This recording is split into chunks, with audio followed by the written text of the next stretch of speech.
Feedback देने हेतु QR code scan करें। दुर्ग पुलिस।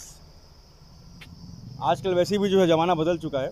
पहले आप जेब में एक नोटों की गड्डी लेकर के बाहर शॉपिंग करने जाया करते थे, मगर अब फ़ोन पे, गूगल पे जैसे बहुत सारे एप्लीकेशन आ गए हैं जिस पे आप स्कैन करते हैं और हज़ारों रुपए आपके खाते से कट जाते हैं और आप सामान लेकर आ जाते हैं। मगर अब दुर्ग पुलिस में, यानी कि दुर्ग ज़िले में अगर आपको शिकायत करना है तो आपको बस कुछ नहीं, बस अपने फ़ोन के कैमरे से एक क्यूआर कोड स्कैन करना होगा और उस क्यूआर कोड को स्कैन करने के ठीक उपरांत आपको एक गूगल फॉर्म खुल कर आ जाएगा। उस फॉर्म को आपको फिल करना है, यानी कि शिकायत ही भरना है, जिसे हम फॉर्म कह रहे हैं।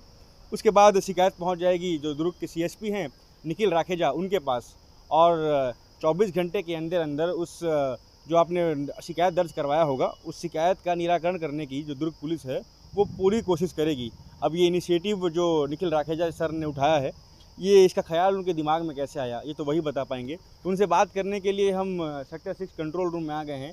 आइए इस जो पूरे इनिशिएटिव के बारे में उनसे बात करते हैं, चलिए।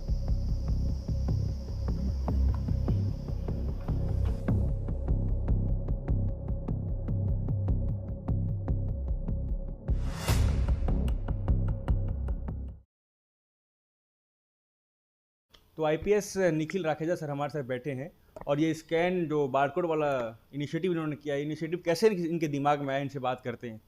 सर, ये बारकोड जो आपने लगाया है, इसका इनिशिएटिव मन में कैसे है आपका? ये क्यूआर कोड लगाया हुआ है। हम्म। इसमें एक बार देखा था मैंने, दिल्ली पुलिस में भी ऐसा पिछले साल इन लोग किए थे कि क्यूआर कोड सब जगह लगा के लोगों का फीडबैक उसमें पुलिस के लिए लिया था। तो उसी आइडिया पे यहाँ पे भी हमने किया है। तो हर थाना और चौकी के बाहर क्यूआर कोड लगाया गया है और ये इसका इंटेंशन ये था कि इससे लोग आसानी से अपना शिकायत या फीडबैक पुलिस के काम के बारे में या अपनी शिकायत को दर्ज कर सकें। तो इसमें जनरल जैसे मोबाइल स्कैनर, कोई भी स्कैनर होता है, जैसे हम क्यूआर कोड स्कैन करते हैं कोई भी लिंक में जाने के लिए, तो इसमें क्यूआर कोड स्कैन करने के बाद एक गूगल फॉर्म खुलता है जिसमें आपको कुछ आसान से सवाल रहेंगे। तो इसका बेसिक है कि कम से कम समय में आसान से आसान सवाल पूछ के एक फीडबैक लिया जाए। तो जैसे इसमें हम जो थाने के बाहर लगाए तो थाने का चयन कर ले कि कौन से थाने में आप हो। फॉर एग्जांपल सुपेला थाने में है, थाने में आने का कारण क्या है, तो उसमें कुछ ऑप्शन दे दिए हैं कि साइबर अपराध हुआ, कोई दुर्घटना हो गई, मोबाइल गुम हो गया। जनरल होता है कि माफ करना चाहूँगा, अब स्कैन करेंगे सीधा ये खुल कर आ जाएगा। हाँ, तुरंत स्कैन करते ही लिंक पे क्लिक करोगे। कोई भी जैसे स्कैनर क्या होता है कि कैमरा से स्कैन किया, गूगल लेंस से स्कैन किया, या अपना अलग से स्कैनर को कोई ऐप होगा तो उससे स्कैन कर लिया, तो तुरंत लिंक खुल जाएगा। लिंक से एक गूगल फॉर्म खुल जाएगा। गूगल फॉर्म में आपको 4-5 सवाल रहेंगे जिससे हमको ये आइडिया आ जाएगा कि उस पर्टिकुलर एक डेटा मिल जाएगा थाने के ओवरऑल काम के बारे में जो लोग सोचते हैं। और अगर लोगों की कोई शिकायत होगी तो डायरेक्टली वो शिकायत भी सीनियर ऑफिस में आ जाएगी। जैसे थाने से कोई अगर शिकायत दिया है तो उस शिकायत की कॉपी हमको बिना किसी के ऑफिस यहाँ आए वो कॉपी भी आप दे सकते हो। तो शिकायत अगर किसी को थाने जाकर शिकायत करना हो तो वो भी वहाँ शिकायत कर सकता है? थाने जाके शिकायत तो आपको जो नॉर्मल रूटीन है वो तो होना ही है। तो आपके शिकायत का मोड जो है अभी वही रहेगा। लेकिन क्या होता है कि कई बार आपकी शिकायत पे काम नहीं हो रहा, या आपको कोई सुझाव देना है लेकिन आपको पता नहीं किसे दे, आप किसे फ़ोन करके तो नहीं बता पाओगे, या आपको लगता है कि कुछ भी आपके पास पॉइंट है जो पुलिस के काम में फ़ायदा हो सकता है, कोई सूचना है, जनता से ही हमको सारी सूचना मिलती है, किसी अपराध के बारे में सूचना है, या आपकी खुद की शिकायत पे कई समय से काम नहीं हुआ है, तो उस शिकायत की कॉपी आप इसमें इस प्लेटफॉर्म पे डाल सकते हो, या आपका सुझाव आप इस फॉर्म से दे सकते हो। अगर पुलिस वालों पे ही अगर शिकायत करनी हो, किसी को जैसे थानेदार अगर रिपोर्ट नहीं लिख रहे उन पे शिकायत करनी हो तो क्या इसी में हो जाएगा वो? हाँ, तो इसमें ये एक चीज़ गोपनीय रखी गई है कि आपका नाम नंबर आपको देने की आवश्यकता नहीं है। तो आपको इसमें कोई डर नहीं रहेगा कि अगर मैं पुलिस वाले के ही खिलाफ शिकायत दूँ तो कुछ मेरे पे एक्शन होगी। ये सिर्फ सीनियर ऑफिस में ये फॉर्म शेयर होगा और कहीं भी और शेयर नहीं होगा। तो कई बार लोगों ने अपनी गोपनीय रूप से भी शिकायत दी है, अपनी सूचना भी दी है, किसी अपराधियों के बारे में भी सूचना दी है, ये डरते हुए कि अगर उस अपराधी को पता चल जाएगा तो मुझे कुछ होगा, तो उन्होंने अपना नाम नंबर भी नहीं दिया है। तो ये एक अच्छा तरीका है कि जिससे लोग आसपास अपने देखते ही है कि कुछ आपराधिक तत्व चल रहे हैं, कुछ अगर गलत काम कर रहे हैं, पर सूचना किसे दे। तो ये एक अच्छा तरीका है कि आप आसानी से 2 मिनट में आपका एक छोटा सा फॉर्म भर के सूचना दे सकते हैं और आपका नाम पूरा गोपनीय रखा जाएगा। सर, कभी ऐसा हुआ हो कि पुलिस की शिकायत की जो क्यूआर कोड है उसमें पुलिस की शिकायत कर दी हो कि हमारा जो रिपोर्ट नहीं लिखा जा रहा है, कभी ऐसा हुआ? समय के बारे में जैसे इसमें ही हमने सवाल पूछा है, एक डेटा एनालाइज करने के लिए सवाल है कि आपकी थाने में कितने देर बाद सुनवाई हुई, या आपका कितने बार आपको थाना आना पड़ा। तो इससे क्या होता है कि हमको आइडिया आती है, जैसे कैरेक्टर वेरिफिकेशन एक काम है, या मोबाइल गुम होना एक उसके कारण आता है। तो अगर गुम मोबाइल के लिए आपको 5 बार थाना आना पड़ रहा है तो हमारे लिए रीथिंकिंग है कि इसको हम कैसे आसान करें। तो उस टाइप के फीडबैक से हमको हमेशा एक प्रोसेस को अच्छा करने के लिए कुछ ना कुछ रीज़न मिलता है। कैसे होता है करके बताइए सर आप। इसमें एक जैसे आप लिंक पे क्लिक करोगे, आप क्यूआर कोड जो भी थाने के बाहर लगा है, उसके बाद एक ये फॉर्म खुलेगा। इसमें थाने का चयन किया, थाने में आने का कारण बहुत सारे कारण दिए हैं, अगर नहीं है तो आप अन्य कारण लिख के आप उसमें लिख सकते हो। कितने देर बाद सुनवाई हुई, तुरंत हो गई या 1 घंटे बाद, तो इससे आइडिया आ जाएगा कि थाने में कैसे कितना लोड है।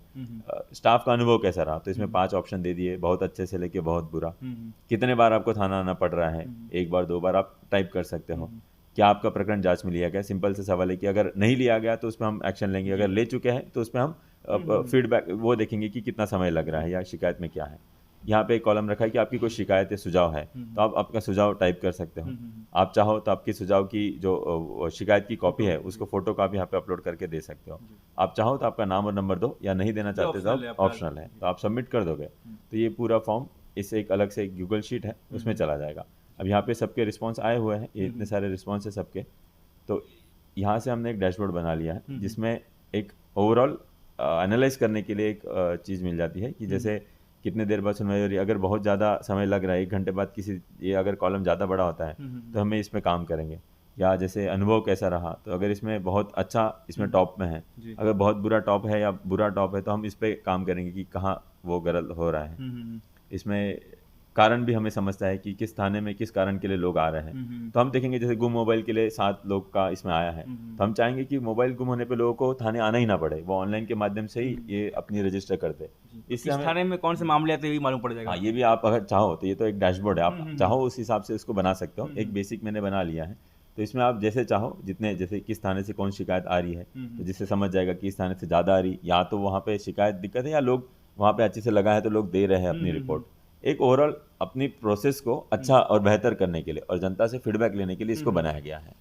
जैसे क्यूआर कोड होता है सर, बहुत डरते हैं लोग स्कैन करने से कि कहीं पैसा ना गायब हो जाए खाते से, तो कभी आपको कैसे लगा कि लोग स्कैन करेंगे उसको? जैसे ये भिलाई में इसलिए शुरू किया था कि भिलाई एक एजुकेशन हब बोलते हैं छत्तीसगढ़ का, तो यंग लोग है और सारे मतलब एजुकेशन हब है तो सब पढ़े लिखे लोग हैं, और आजकल क्यूआर कोड तो हर कोई, आप होटल में भी जाओगे तो मेन्यू क्यूआर कोड से ही मिलता है आजकल, तो उसी आधार पे हमने रखा था कि एक लिंक है, क्यूआर कोड कुछ और नहीं है, एक जरिया है लिंक पे जाने का, तो ऐसे लिंक ना देते हुए क्यूआर कोड दे दिया था। तो इसमें ऐसा कोई वो चीज़ नहीं है कि कोई पैसे कट जाएंगे या कोई फ्रॉड हो जाएगा, इसलिए थाने के बाहर ही लगाया गया है इसको।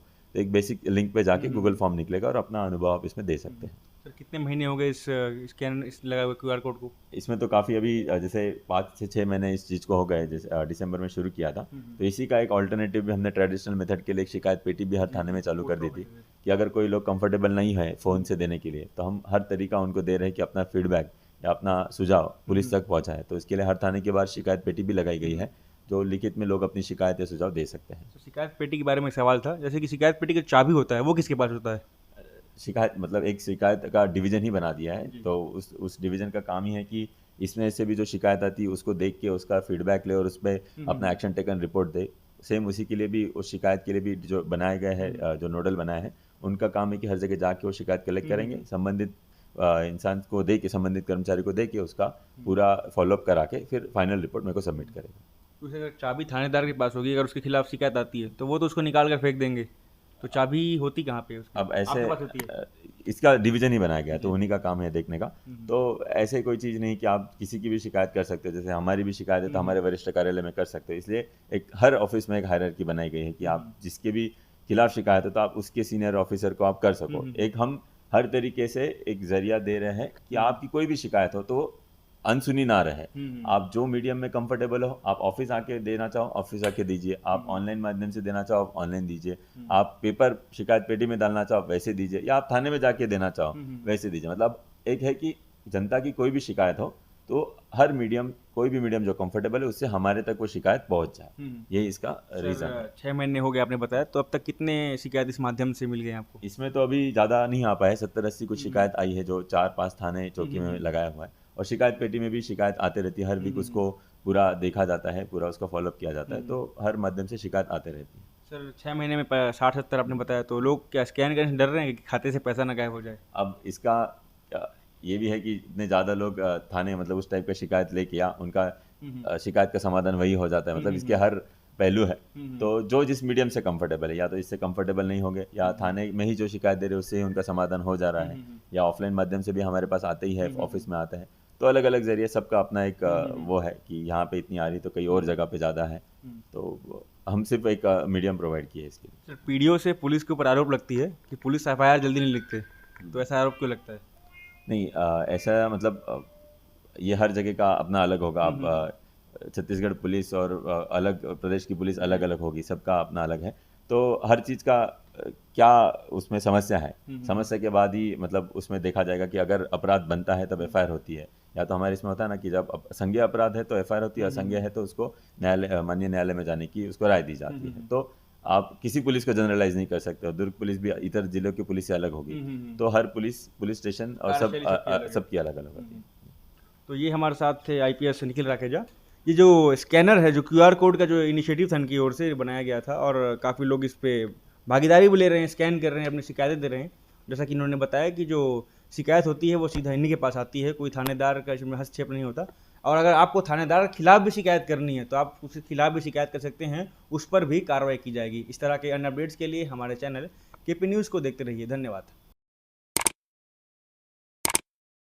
न्यू वीडियोस के अपडेट पाने के लिए सब्सक्राइब करें केपी न्यूज़ को और बेल आइकन को दबाएं।